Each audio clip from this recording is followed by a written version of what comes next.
Hi, everyone. I'm Bevan Parker Cherkes. I met a lot of you last night. Thank you again so much for coming. And welcome to the Building Innovation Childcare is Infrastructure convening. For a lot of our grantees who are in the room, you've been with us for 4 years. This is really remarkable. The grant period's coming to an end. We've onboarded new cohorts, so there's folks at all stages of their development projects. Thank you also to our LISC sponsors and representatives that are here today, and then local systems partners. We're hoping that this is really great celebration of some innovation in childcare infrastructure. We have some great conversations that we hope to have today. We hope you leave here energized by new ideas and with renewed commitments to the work. And just thank you again for coming to Kansas City. I want to call out Regina and Megan, who I think are in the lobby, but you all met them. Thank you to Regina and Megan. They've been fabulous at organizing and great partners and colleagues in this work. I also want to thank Neil Dwyer, who many of you met. He's our master facilitator, my Philly friend. So thanks to all those folks, and then also to our funder, Pivotal Ventures, who actually was the seed funder of the Building Innovation Program and offering the pre-development support to many of the operations that we have, and then also the co-sponsor of this convening. And I would be remiss if I didn't mention Brian Sterner right here from the Kansas City Area Transportation Authority, and Daniel Serta, who has not joined us yet, but they were instrumental in planning this amazing convening. We've been talking quite a bit since May in prepping for this, and so it definitely would not be what it is without these gentlemen. So thank you very much for your time and efforts. So appreciate it. And to Jeff Jolly and his team, he's the executive director of LISC Kansas City here. He'll be speaking in just a few minutes, but thank you for hosting us in this great city. So. With that, I'm just going to run through our agenda for the day. We're in the welcome and opening remarks. Then we're going to go into session 1, funding policy, zooming out and zooming in with Nicole Barcliffe and Eric Bergrud. Yes? Okay. I tried that 3 times and I still messed it up. We'll have a 10-minute break. At one point, we're going to try and do a LISC photo. So any LISC employees, we'll try and get everybody gathered so we can do something fun outside maybe. Then we get into a great panel discussion, and then some breakout sessions. We'll have some some great engagement and opportunity to work together and think through some ideas. We'll do a closing activity, lunch with a keynote, and then onto the bus tour. If you have any questions around logistics, Regina and Megan are outside, but I think a lot of you know that the bus will also be going to the airport, and so let us know if you're having any trouble or difficulty through that. And with that, I'm going to just open really quickly. For folks who don't know, I'm going to do a quick overview on the National Childcare and Early Learning Team and what we do here at LISC. So I'm the National Program Director. Together, LISC forges resilient and inclusive communities of opportunity. We're structured as a community development financial institution. And through that work, we do a lot of lending activity, but we also do a lot of programmatic activity. And those pillars that we care about span affordable housing, schools, early childhood education, health and safety, anything that we need to make a community strong and build from strength. In doing so, as a CDFI, we also serve as an intermediary where we're pooling public and private dollars, really working in partnership and led by community so that we're ensuring that those investments support the people and places for whom we are serving. In terms of our childcare and early learning priorities, we really sort of span a lot of different core areas. We work on capacity building, both at the sort of provider, owner, operator level, but also thinking about systems. So how can we better situate community-based organizations to help support our childcare communities? We put out funding through grants and loans to support childcare infrastructure and small business resources. We also continue to put out technical resources and guides, both, again, for sort of those director organization level folks, but also the community-based organizations that help to support those systems. We work to highlight and elevate quality childcare infrastructure, and all the while work with Nicole and other folks at the national and federal level to really relay what is happening on the ground so that we're pushing for larger systems change. As I mentioned, we do a lot of investment activity. Currently, we have Liz Frazier, who's here, and Kadeem, who are operating our Connecticut Facility Fund. It's $15 million from the state. We had a great partnership in Arizona. Michelle is here, right there. So with her Department of Education, Economic Security, we were able to put out almost $65 million in ARPA funds for childcare infrastructure. And this all is on the tail end of over 20 years of work in Rhode Island, where we have bond initiatives, several funding sources to support long-term investment in childcare infrastructure. And then we span sort of the rest of the country in terms of grant making and loan activity. We are here today as part of a national program. We also work in coordination with the National Children's Facilities Network, which are another group of CDFIs and other technical assistance agencies that are really rooted around quality infrastructure and thinking about how business supports and stabilization is critical to sustaining and mobilizing the childcare system. We are through LISC, Child Care and Early Learning Team. Our flagship program is the Building Innovation for Equitable Childcare, which is why you're all here. And again, that's seeding sort of pre-development.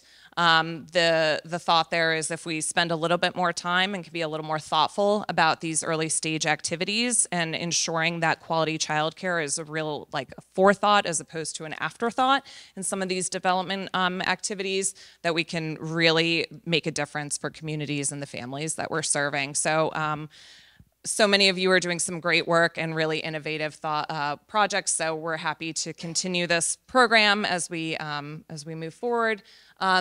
We also, some of your sites, Houston, Kalamazoo, are also participants in the Elevating Women Entrepreneurs in Childcare, which really works to support home-based childcare systems and those that have historically been under-resourced, thinking about what it means to help support business stabilization for them, technical assistance and training, and then how we can do some small facility projects that have a high impact in the children and families that they're serving.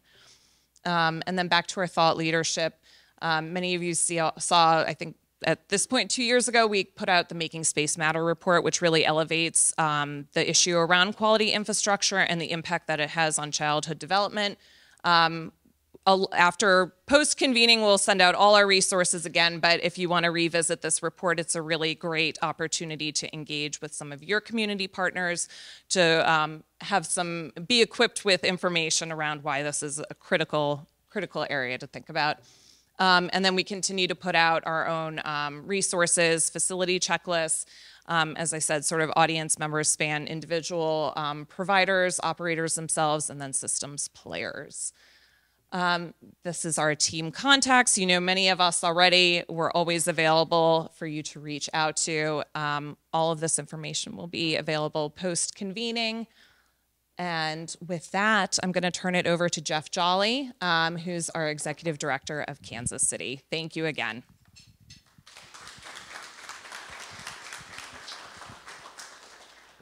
Which button slide? Just this one. Yep. All right, good morning. Welcome. Let's see what we've got. All right, welcome to Kansas City. I'm excited to be here. Jeff Jolly. So I serve as the Executive Director of our LISC Greater Kansas City office. Next week, I celebrate my five-year anniversary at LISC. So thank you. Prior to that, some of you know I used to run a congressional office here in town for about 14 years, and my former boss was also a minister. And so I'd like to start with kind of a story that he used to tell, and Clyde may know this, hopefully others haven't heard this story, about a young preacher who had recently graduated, finished his role at the seminary school, and he goes back to his hometown, and he's very excited. This is his first opportunity to speak in front of his hometown, and he's, you know, I'm not even going to prepare any remarks. I'm just going to wing it. I'm just going to let the audience tell me what they want me to talk about. So he's, you know, up on this at the podium, guys. What do you want me to talk about? You want me to talk about the the Old Testament, the New Testament, Deuteronomy. What do you all want me to talk about? And he sees an old lady in the way back of the room stand up. And he recognizes her. That's his first grade teacher, Miss Wilson. And so he's like, Miss Wilson, what would you like me to talk about? And so very slowly, as she's wanting to do, she says, Reverend, I want you to talk about 5 minutes. So when I told them, I said, oh, I'm going to give a sermon in the morning, they're like, Jeff, you got like 8 minutes. So we're going to try and go through some slides, just tell a little bit about what our Kansas City office is working on. Many of you are partners with our LISC offices in different markets, so you'll see some similarities, although each of our market has the flexibility to be responsive to kind of whatever our community needs are, which is one of the things we love about LISC. So. You've seen this, our mission. You're going to see throughout the day some of our team members kind of floating in and out. Bevan mentioned Daniel, who's really led the effort. As Progress is wanting to be downtown, we have some construction, and he got stuck in some construction traffic, so he's parking his car now. So he'll be joining us shortly. Over the LISC Kansas City is one of kind of the original 10 offices. So we got started in 1981 here in this market, and so over the last 40 plus years, you can see we've done over $200 million worth of work. That's leveraged over $800 million in projects, leading to almost 6,000 affordable units and almost 2 million square feet of kind of commercial and retail space. Historically, LISC worked in 3 areas. I'm just going to move around. Just so you know, you're kind of in the downtown center right now. So this is the historic northeast part, the Truce Prospect Corridor, and then downtown KCK, which if you haven't, Kansas City, Kansas is what KCK, sometimes you'll hear KC-Mo, Kansas City, Missouri side. So this black line is literally the state line that divides Kansas from Missouri. So our office works on both sides of the state line, historically in these 3 kind of underrepresented areas. Although more recently we've been taking a regional approach and kind of lessons learned in these communities and helping particularly public entities address wealth building and housing and other issues kind of throughout the entire region. We did a strategic plan refresh a couple years ago, and you're going to see some similarities probably to the LISC partners you work with. Our focus is really on 3 pillars of affordable housing, financial stability or wealth building, and then economic development, which is where our child care work sits. We see that as an economic development tool. Throughout kind of all of our pillars, we center all our work on diversity, equity, inclusion, and racial justice. So you'll hear us use a lot of acronyms. So we'll just say DEIJ, but that's what that is referring to. And then we also are fairly engaged, partly because of my background, but also our team had a lot of interest in kind of the policy advocacy at the local, regional, and state levels. And then you're going to hear from Nicole, we've got a very talented federal team who I was with last week in DC. But we do a lot with local jurisdictions, trying to help inform them on policies that they can take at a city or county level to help us. And then a fair amount of community engagement as well. This is some of our lending products. You're probably familiar with this if you've interacted with LISC, but in addition to kind of the programmatic work we do, we have a lending arm as a CDFI. So we do, in addition to the child care work, we also do financing for these types of projects: rental housing, charter schools, grocery stores. This is a grocery store, a co-op over in Kansas City, Kansas, that we helped to finance a couple years ago. So.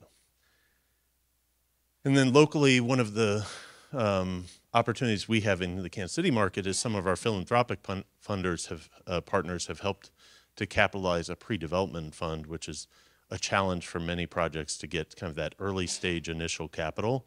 And so we're able to deploy that at a real low-cost fixed rate, and that's been very helpful. It's included construction of a 24,000 square foot child care facility, again over in Kansas City, Kansas. Actually Paula, who I don't think is here yet this morning, but was with us last night at the reception, and she'll be around later today, operates out of that facility. So. And then just like every LISC office across the country, we do other things in addition to kind of those key pillars. I'm just highlighting for you a couple. Some neighborhood work that we do, kind of health and happens in neighborhoods. And also we're working on an expungement project to kind of clear minor infractions that disproportionately impact Black and brown communities. And then you're going to hear a lot about the child care and early learning later, so I'm not going to talk about that. But let me just say, you know, how much, like, we are, I think from our office's standpoint, really trying to look at some of the systems that underline kind of the health, wealth, and opportunity gaps that exist in our community, and what can we do as LISC to work alongside our partners, you all, who are doing the incredible work in your respective markets, to support you and to amplify that work at the policy level, but also connect you with resources, with other folks like this convening here. So we're really excited to have you in town. You know, if there's anything you need, we're going to be with you. Daniel has joined us, so I do want to acknowledge Daniel Serta from my team. And as I mentioned, you'll see some other LISC Kansas City folks kind of filter in and out throughout the day. But if you need anything, welcome to Kansas City. Hope you have a good time, and we'll get you some, you know, good barbecue, jazz, other things. And well, I won't talk about the airport because you're going to get to hear from the architect of our airport, our former mayor, at lunch. So, but welcome to Kansas City. Thank you all so much for your work.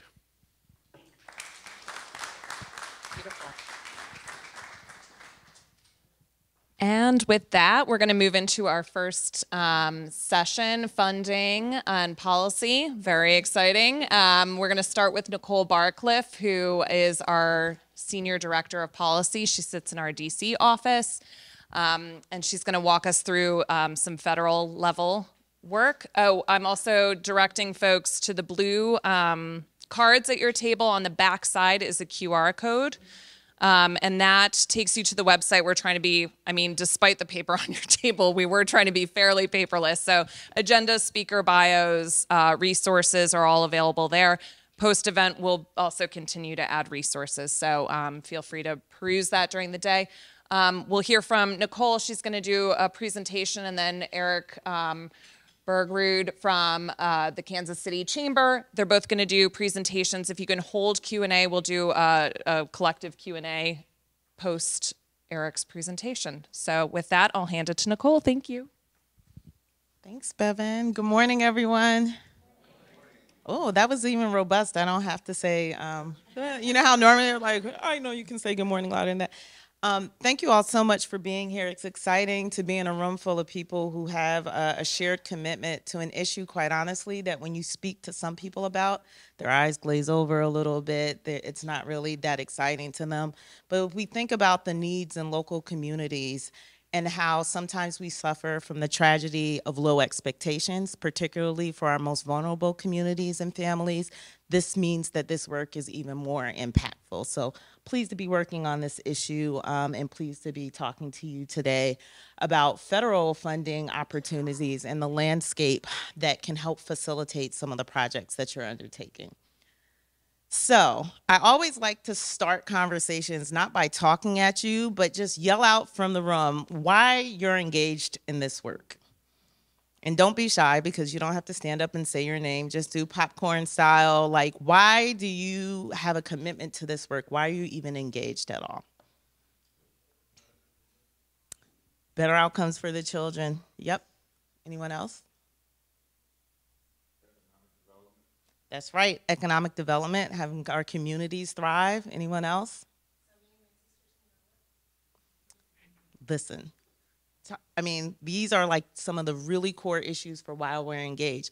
But as we engage, there's what? Challenges, and we see opportunities, but some perspectives on what some of the obstacles are that you face in trying to channel resources for this work.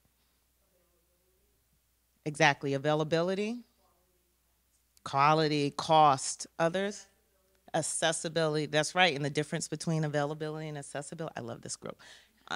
So all of these things are why this issue is perceived to be very complicated, and I think why there's been kind of a lack of federal investment and public sector, to be honest, investment in this space. Because people approach it and it looks too complicated, looks too niche, looks too expensive, right? But we spend our time saying that actually that's not the case, and what you see as obstacles are actually opportunities, and this work is connected to all of the other economic development and thriving communities priorities that you have.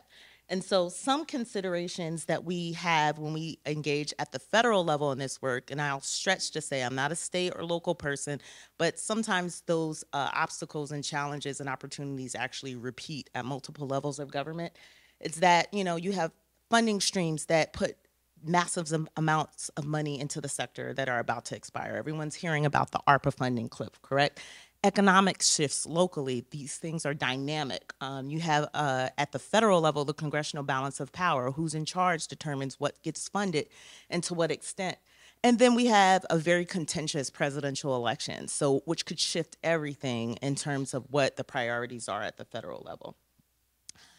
So that's the landscape that we're walking into, but it's not daunting and insurmountable, right? So I'm gonna talk a little bit more about all of the resources that are out there on the street right now that can actually, if you think a little bit differently about how to approach the work, and when I say you guys get this, so this is part preaching to the choir, but some of this is the messaging that we give to elected officials, but also to local communities saying, like, think a little bit about all the resources that are at your disposal currently and how they could be leveraged potentially to support childcare and early learning facilities.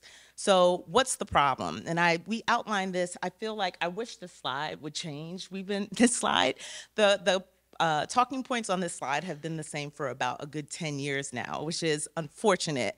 But some of this looks very familiar to you.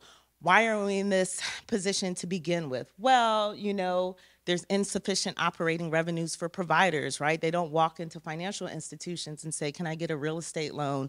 Or I'd like to build a new center, or I would like to renovate my personal home to accommodate a child care facility, right? Because their business model looks a little upside down to folks who actually are clocking dollars and cents. And then you have issues around like insufficient national data to actually prompt people to invest in need, right? So if you go, rightfully so, to a legislator or to an official and they say, well, how much do you need and how much will it get me for the problem we're trying to solve? You might try to do a little bit of the back of the envelope calculating, because a lot of the evidence is anecdotal because there hasn't been a concerted effort to really incorporate facilities and infrastructure needs into the child care funding stream formula. And then at the base of a lot of what we see in community and economic development activities is gender and economic and race inequality, right? And so the majority of providers that are seeking resources are women and women of color who have traditionally struggled to access traditional financial supports from the system, right? And so there's this nasty kind of cloud of all of the things that could possibly converge to make a situation more difficult to access capital. But there's hope. I wanted to note, and I know this isn't your intent, but under the phrasing, providers are not encouraged to document costs or needs in a way that expecting the providers to do more of the documentation and to do more of the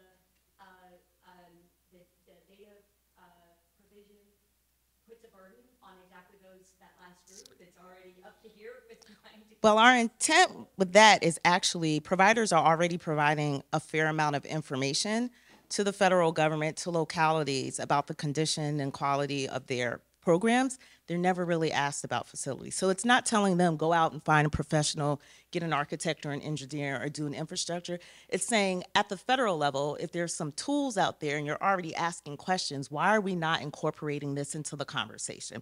So good point, and the intent of that is not to focus on providers being responsible. Mm-hmm. So how have we addressed this problem to date? We've gotten creative.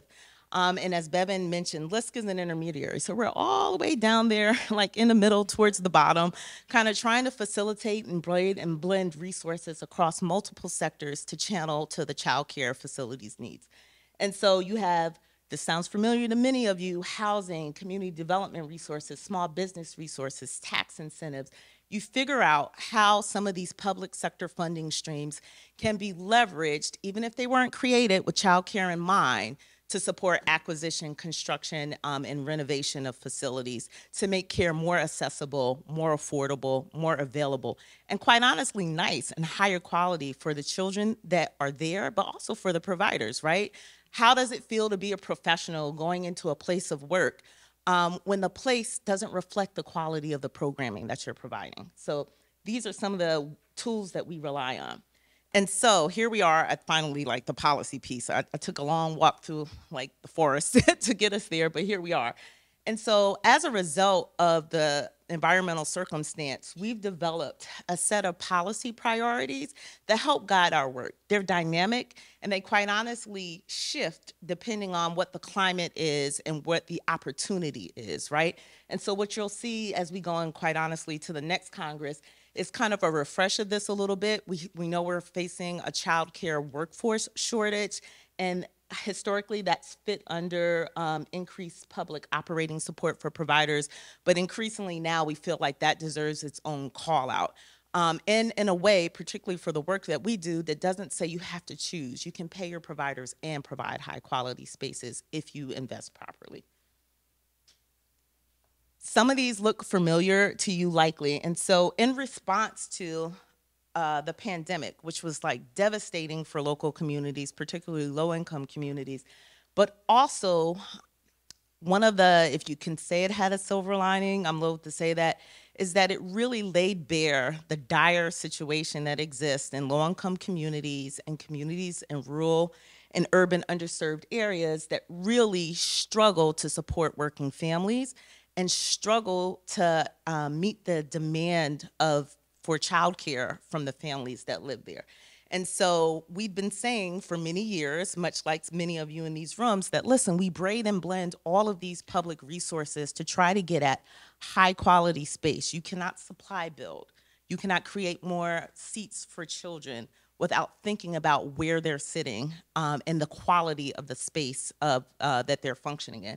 And so as a result, from dogged advocacy across multiple organizations, including CDFIs and other stakeholders, we tried to figure out how you get childcare inserted into multiple conversations when you're talking about relief for local communities. One of the things that we saw, though, is in the first tranche of funding that went out, it's not up here, there was no childcare money. Does anyone remember that? When the first tranche of COVID relief dollars came out, nothing got a bump. And then as things went on, people realized how critical investing in childcare and early learning was to get people back to work, to get children in environments that could help them be safe and thrive and learn. And so you saw in the second and then third tranches of massive COVID relief, more than like $50 billion channeled to the sector. One of the, and Bevan knows that this is like one of the things that we fought really hard for, but we didn't quite make it, was that we pushed really hard for that dedicated standalone resource that supports acquisition, construction, and renovation. We're saying if you're channeling all of this money into the sector, why not tackle that financial item that really kind of upsets balance sheets for providers, right? It's why a lot of providers are unable to adjust their child care facilities needs, right? Because it throws off, it's expensive, it's complicated, they may not have the technical assistance or technical expertise to navigate the process. But to that being said, we didn't get new construction money, but there were new flexibilities, particularly under ARPA, for directing dollars to support non-major renovation. And this is from the child care specific funding formulas. And really a focus on like health and safety and the role that physical environments play in supporting that for children and families. Non-child care relief dollars were also channeled significantly. And some people initially didn't think of these as resources that could support providers. However, I can honestly say that the Biden-Harris administration and the congressional leaders who were championing this really spent a fair amount of time playing into how do you leverage these existing resources to channel to support child care community needs. So you'll see we call it SLURF, the SLURF fundings, that was actually leveraged by several geographies for new construction and what have you, and blended and braided with some ARPA dollars that were addressing some of the other child care needs. And then there's housing and small business supports that some places are using to channel to home-based providers. and or like to support the business need of childcare. The other thing that has created a great opportunity here is that the outgoing Biden administration really did try to tackle this care economy issue. And so there was an executive order that was put out basically saying that, listen, existing agencies, I want you to look across your programs and figure out how we can better support childcare and early learning opportunities. But not just childcare and early learning opportunities, there's also senior care and other family care that's wrapped in there. But there's a specific call out for childcare, and what you'll see is that the CHIPS Act, as part of the Inflation and the Inflation Reduction Act, were also areas that could have been tapped and that agencies are thinking critically about for channeling resources to childcare. So here you have, and this is just a sampling, it's not exhaustive, but at our fingers, and they're not easy to navigate, so I'll put that out there, right? So you have to have a degree of expertise and tenacity to wade through this. But across multiple agencies, not just the Department of Health and Human Services that has the child care specific funding, you have these resources that have been explicitly put out and channeled in order to try to support child care infrastructure in particular. And so notably, the USDA held a convening about 2 weeks ago and refreshed a resource guide on how to leverage federal funds from USDA and HHS for infrastructure and facilities. And so the other opportunity that exists is that while in statute, the community development, the child care development block grant does not explicitly allow funds to be used for acquisition or construction. You can do non-major renovation. There was a rule change that is going to change the landscape of child care and early learning. And I just highlighted, it's dense, right? And it's really going to change the scope of how care is paid for and promoted in local communities. But one of the key facilities components is that we were successful in getting them to raise the cap for what is considered major renovation. And quite honestly, to give a little bit more flexibility to projects and states to make that determination about what resources from CCDF could be utilized to support projects. And so there's all of the things that are out there on the ground that have happened that create this incredible opportunity, even though we see that there's high needs in communities. And the conversation's not over. There's conversations around the Farm Bill about creating dedicated federal financing for child care facilities in rural areas and for prioritizing child care in current rural development programs. There's a ton of infrastructure bills that are out there that are starting to speak about child care specifically. And then some of you may be engaged with congressional earmarks, which made a comeback, congressionally directed spending, it's called. And you can actually get child care specific funding from your elected official it's a very competitive process if you engage in that manner. So how do we feel about things right now? This is how I'm feeling. I'm cautiously optimistic, but would really, after seeing, like, how many of you knew that all of those resources were out there? Excellent. So it's hard, right? Because when you're focused on, and sometimes I think in our sector, we get very much focused on scarcity, right? Because we know that there's an issue to be tackled and we know there are not enough resources. However, there is opportunity if you know where to look and if you know who to partner with. And I think that this convening is really key because we have a great diverse set of partners across the room. And we have entities like LISC. We're not alone in this work. There's other intermediaries out there that are here to help think about how we leverage these public sector supports to help support your work. One thing that I didn't get into that I believe our next presenter will is how states and localities responded to this massive influx of dollars.